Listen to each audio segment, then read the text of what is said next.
resucita que hace falta. En la Venezuela de hoy hace falta un Oscar Pérez.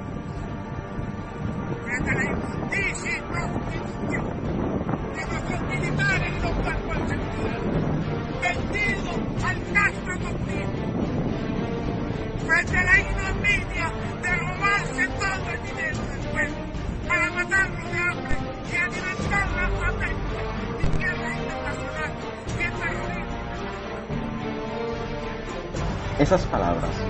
fueron pronunciadas durante un acto de la resistencia nacionalista frente a la tumba de Óscar Pérez al cumplirse el primer mes de la Operación Gedeón I, que dejó como resultado la muerte de Óscar Pérez y sus valientes patriotas. Es la voz de Vasco da Costa. El 16 de abril del 2018, un grupo exterminio de la tiranía llevó a cabo la Operación Gedeón II, donde secuestraron a 5 líderes del movimiento nacionalista, quienes encabezan el Comando Nacional Santiago, por la abstención ante la farsa electoral del 20 de mayo. Entre ellos es arrestado y acusado de terrorismo Vasco da Costa, por tercera vez desde que se instauró la tiranía comunista en 1999. Sumado los 3 secuestros contra el líder del movimiento nacionalista, ya son más de 5 años de prisión, donde ha sufrido torturas tales como electrocutamiento por negarse a gritar que un muerto vive, fracturas por palizas por negarse a revelar quién le ayuda con alimentos en la cárcel, herido por explosión de una granada fragmentaria, hambre, deshidratación, nula atención médica y otras formas de tortura tan soeces y sádicas que no me atrevo a describir, con la esperanza de que algún día, cuando Vasco vuelva a estar en libertad, él decida si hacerlas públicas.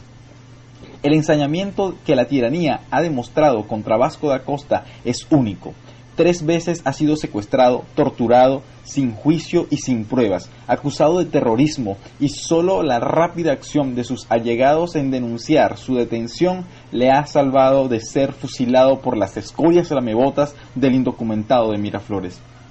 Pero ¿quién es Vasco da Costa y por qué le teme el régimen? Pensador político, cristiano católico tradicionalista, contrarrevolucionario, nacionalista conservador, demócrata de derecha y profundamente anticomunista, así se autodefine Vasco da Costa, y cuyo caso demuestra la crueldad de la represión al pensamiento cristiano y disidente, del podrido status quo de la política venezolana, donde las violaciones al debido proceso, en su caso, y demás involucrados son excepcionales debido a la naturaleza politizada, torturas e irregularidades del mismo. Peligro que fue conjurado por Estados Unidos en 1983 al tomar dicha isla, que queda a escasos kilómetros de nuestras costas. A finales de los 90, en vísperas del asalto a la democracia por parte del castrocomunismo chavista, Vasco da Costa y el general Felipe Rodríguez, alias El Cuervo, entre otros, creó la Unidad Contrarrevolucionaria y los Comandos de la Libertad CDLs, a los que definía como una mente sin cuerpo, una red de ONGs, vecinos e individualidades organizadas para defenderse de los recién creados círculos bolivarianos, que amedrentaban a las manifestaciones opositoras de la sociedad civil, la UCB, y los CDLs tuvieron una protagónica participación el 27 de febrero del 2004, donde en vista de la salvaje represión chavista y su negativa a activar el referéndum revocatorio, desató la primera guarimba. Por ese motivo, ya en 2004 los escuadrones de la muerte de la DIN y de la DICIP lo detienen de manera arbitraria para torturarlo y amenazarlo. En dicha tortura participaron personalmente Miguel Rodríguez Torres, ministro de la tiranía por ese entonces, y el esbirro del CICPC, teniendo que ser liberado finalmente ante la falta de pruebas. Lejos de amilanarse, Vasco da Costa prosigue su lucha contra la cubanización del país, y junto a Ítalo Luongo, muerto en extrañas circunstancias, este último, y el periodista Iván Ballesteros, crean el Comando Nacional de la Resistencia y la ONG Foro de Caracas para proseguir la lucha por la liberación de Venezuela. Pero la gota que desbordó el vaso para los comunistas fue la teorización y difusión entre ciertos sectores civiles y militares del derecho natural, derecho fundamentado en la Biblia y por encima de todas las leyes humanas, que nos faculta, por la legítima defensa, podemos y debemos, bajo pecado de omisión, de enfrentar a las tiranías ateas y antinaturales. El derecho natural y espiritual nos faculta a rebelarnos contra el despotismo. Por eso, no fue casualidad que en las protestas estudiantiles del 2014 muchos jóvenes nacionalistas portaran en su cuello rosarios y cruces. Al ser liberado luego de 3 años de secuestro en medio de torturas y atentados, esperando un juicio que nunca se realizó, la voluntad de liberar a Venezuela en Vasco da Costa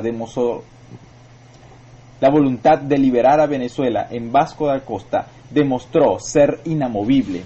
al inmediatamente iniciar la lucha contra la tiranía sin la más mínima muestra de miedo o censura. Con su frente bien en alto, expuso su pensamiento, levantando siempre la cruz en cada tribuna. Organizó rápidamente a los diferentes movimientos de la resistencia nacionalista y los organizó en el Comando Nacional Santiago, que adoptó como emblema la Cruz de Santiago. Al conocerse la intención de realizar una farsa electoral por parte de la tiranía para perpetuarse en el poder con la complicidad de algunos factores, el movimiento nacionalista señala obstinadamente la abstención como la opción e inicia la campaña por la reconquista de la libertad, convirtiendo así la farsa en un plebiscito donde la resistencia demostraría al planeta la ilegitimidad de la tiranía y la legitimidad de cualquier acción pacífica o guerrera que termine por derrocar la tiranía impuesta por la izquierda internacional en Venezuela.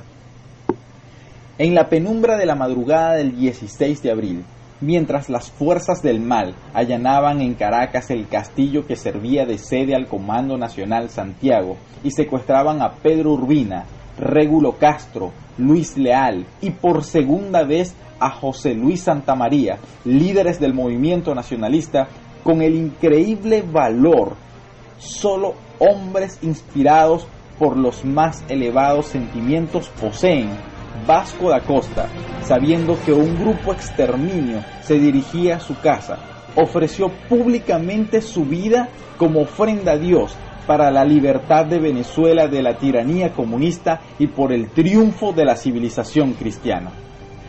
Esta es mi oda a Vasco da Costa. Su valor, su pensamiento, su sufrimiento y su causa no pueden ser olvidados en una prisión. Este es un hombre que ha sacrificado mucho por Venezuela y cuya voluntad de seguir luchando es día a día más fuerte. Libertad para Vasco da Costa, libertad a los nacionalistas, libertad para Venezuela.